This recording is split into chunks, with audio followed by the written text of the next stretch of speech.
esse acontecimento que a palavra de Deus fala?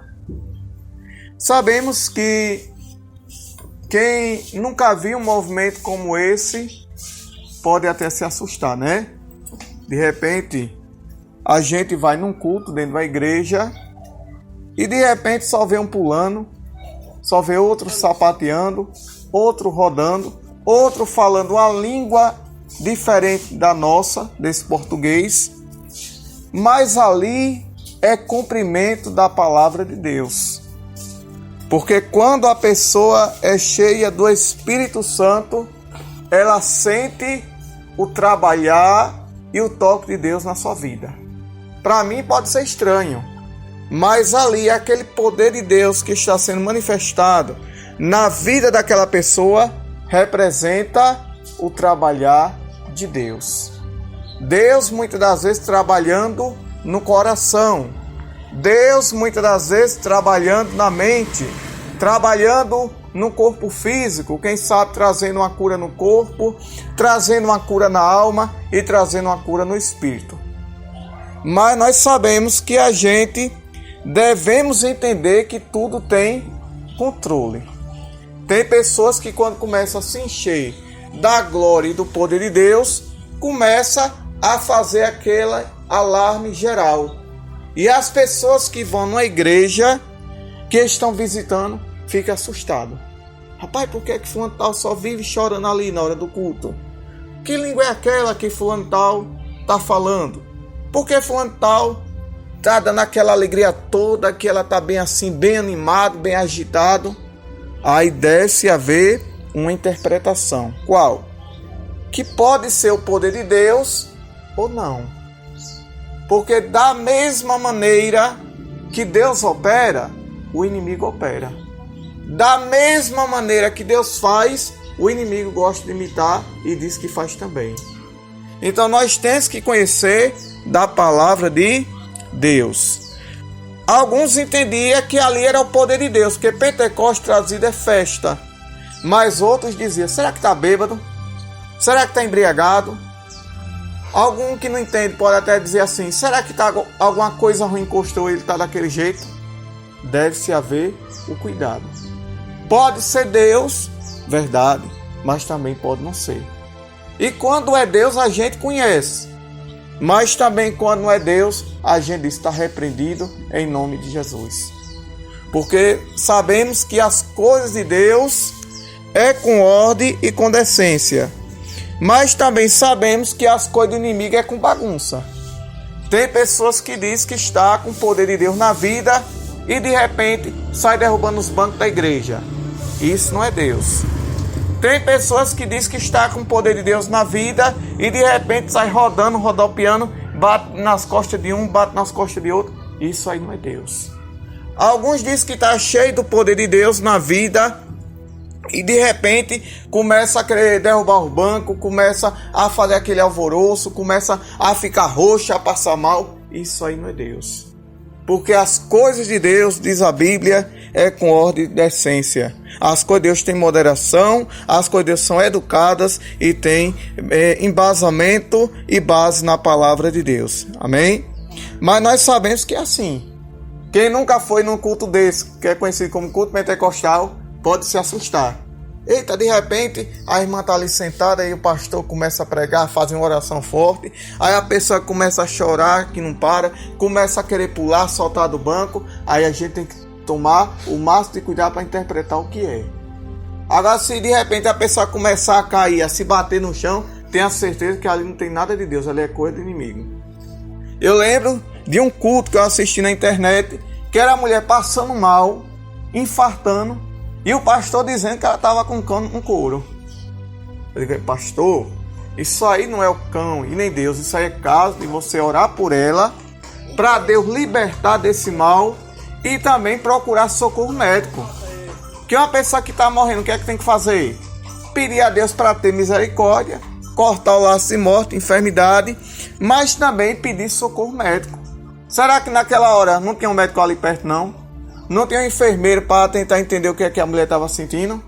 Mas o pastor pegava aqui, ó, na cabeça da mulher, sai demônio, sai demônio, sai demônio, sai demônio. Aí o outro diz, pastor, isso não é demônio não.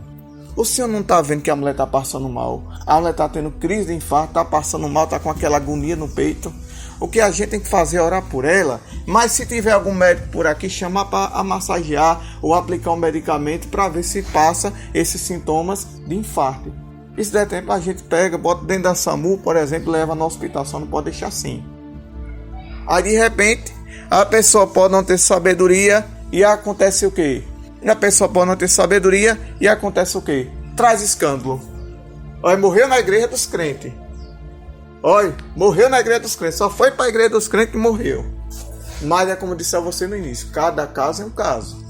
Certo? Não é que acontece uma vez ou duas que é para acontecer direto.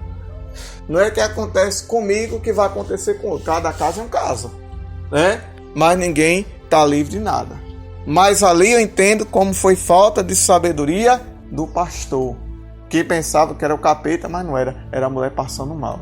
E tinha que orar por ela e fazer o quê? Prestar primeiro socorro. Levar, colocar dentro da SAMU, levar no hospital e dar assistência, né? Se vivesse, amém. Mas se morresse daquilo é porque chegou a hora dela. Porque a Bíblia diz que cada um há um tempo, melhor dizendo, determinado para todas as coisas. A gente sabe que nasceu, né? Eu sei que eu nasci, eu lembro como hoje. Eu nasci dia 11 de janeiro de 1990, um dia de quinta-feira, 4h30 da manhã, lá na antiga maternidade, que hoje é Laudeira em Figueiredo. Como é que eu sei? Porque foi feito uma certidão de nascimento. Mas não sei a hora que eu vou. Não sei se eu vou de morte natural, não sei se eu vou de uma queda, não sei se eu vou de um tropeço, não sei se eu vou de uma bala perdida, não sei se eu vou de um acidente. Sei que chega uma hora que a pessoa tem que ir. E não há médico melhor do mundo. Não há melhor medicina no mundo que impeça a pessoa de ir. Quando chega a hora dela, não tem pra onde correr. Pode querer se esconder debaixo da cama, debaixo do carro, debaixo do travesseiro, dentro do quarto, dentro do banheiro. Mas quando chega a hora, não tem pra onde correr. Tá dando pra entender? É assim a realidade. Nós somos da vida, mas somos da morte. Quem não quiser morrer, também não pode querer nascer. E quem não quiser morrer velho, morre novo. E se não quiser morrer nem velho nem novo, então não pode nascer. Né? É a realidade da vida. Então não dá para entender? Mas a Bíblia fala assim, que ali era o poder de Deus. E é o poder de Deus que a gente deve buscar na nossa vida. Porque, irmã, se a gente não tiver o poder e a graça de Deus na nossa vida, quando a gente começar a passar luta, quando a gente começa a passar problema, adversidade, a gente quer agir com nossa própria mão. Parece que o sangue só para a cabeça, que se a pessoa pudesse, pegava e arrochava o nó. Mas quando a gente busca a palavra de Deus, quando a gente tem uma vida de oração, de leitura da palavra, quando a gente pensa em fazer besteira ou falar besteira, Deus toca na gente. Né? Rapaz, não é assim não. Rapaz, não é desse jeito não. Aquela voz vem, aquela voz forte do Espírito Santo, vem e diz assim, não é assim. Você vai se acabar sua vida por causa de besteira. Você vai sujar sua vida por causa de pouca coisa. Não é assim. Tenha calma. Quando a gente busca a palavra de Deus, quando a gente tem Deus na vida, pode ter certeza que Deus dá o toque pra gente. Mas quando Deus não está perto da gente, quem é que encosta? Ou coisa ruim. Não é verdade? Quando nós não temos Deus na vida, quem é que encosta perto da pessoa? Ou coisa ruim. Olha, fez isso com você, vai lá e faça do mesmo jeito ou pior. Quem é que manda fazer? Ou coisa ruim. Para destruir a vida daquela pessoa e para destruir a sua vida também. Sabe como é que o coisa ruim faz? Incentiva a pessoa a fazer e depois fica achando graça e usando outros para dizer, fulano, isso aconteceu por sua causa, julgando e condenando. Mas quando a gente temos Deus na nossa vida, tenha certeza que Ele dá o toque. Tenha calma, que não é assim. Deus é maior do que o seu problema. Deus é maior do que sua luta. Deus é maior do que sua prova. Deus é maior do que você está enfrentando. Quando a gente tem Deus e busca na palavra, Deus orienta, Deus ensina, Deus mostra o caminho que a gente deve seguir. Mas se Deus não estiver perto da gente, quem é que encosta? O coisa ruim, o inimigo. Aí a Bíblia diz que é melhor nós estar com Deus do que sem Deus, tá certo?